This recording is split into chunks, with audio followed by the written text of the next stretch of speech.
ଚାରଡ଼ିରେ ଜଣେ ପଣ୍ଡା ଯିଏକି ଆଖଣ୍ଡଳମଣିଙ୍କ ସେବାୟତ ରବୀନ୍ଦ୍ର ମିଶ୍ର ତାଙ୍କରି ଘରୁ ସିଏ ପ୍ରାୟତଃ ବର୍ଷେ ପାଖାପାଖି ହେବ ସେ ତାଙ୍କର ଜଣେ ଯଜମାନଙ୍କ ସାହାଯ୍ୟରେ ମୋ ପାଖରେ ଆସି ପହଞ୍ଚିଥିଲେ। ତାଙ୍କ ଘରକୁ ପୂର୍ବରୁ ବହୁତ ସାଧୁ ସନ୍ନ୍ୟାସୀ ସନ୍ଥ ଯେଉଁମାନେ ଯାଆନ୍ତି ସେମାନେ କହିଛନ୍ତି ତାକୁ ଯେ କି କିଛି ଜିନିଷ ଜଣାପଡ଼ୁଛି ଏ ଘରେ ଏ ଜାଗା ଉପରେ ଥିଲା ଭଳି। ତାଙ୍କ ଘରେ ବି ବହୁତ ଏହା ପୂର୍ବରୁ ଅଘଟଣ ସବୁ ଘଟିଛି। ତେଣୁ ସିଏ ଆସିକି ମୋତେ କହିଲା ପରେ ମୁଁ ଯାଇକିରି ସେଠୁ ମାଟି ଆଣିଲି।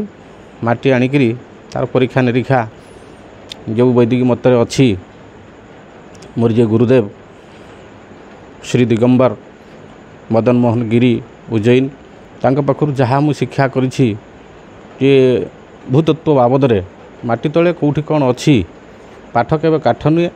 ଯଦି ବୈଦିକ ମତରେ କରାଯାଏ ବରଂ ବିଜ୍ଞାନ ସେଠି ଫେଲ୍ ହେବ, କିନ୍ତୁ ବୈଦିକ ମତରେ ଯେଉଁଠି ମାଟିକି ପରୀକ୍ଷା କରାଯାଏ ସେ କେବେ ଭୁଲ ହେବ ନାହିଁ। କେଉଁ ଜାଗାରେ କ'ଣ ଅଛି ତା'ର ନିର୍ଭୁଲ ତଥ୍ୟ ଦେଇ ହେବ। ସେହି ଅନୁସାରେ ମୁଁ ଜାଣିବାକୁ ପାଇଲି ଯେ କି କିଛି ଧାତୁ ଦ୍ରବ୍ୟ ସେ ଜାଗା ଉପରେ ଅଛି। ତେଣୁ ସମୟ ମୋତେ ହେଉନଥାଏ। ସେ ବାର ଆସିଲା ପରେ ତାକୁ ଏବେ ସିଦ୍ଧାନ୍ତ କଲୁ ଯେ କି ନା ଯାଇକିରି ତାକୁ ବାହାର କରିବା ପାଇଁ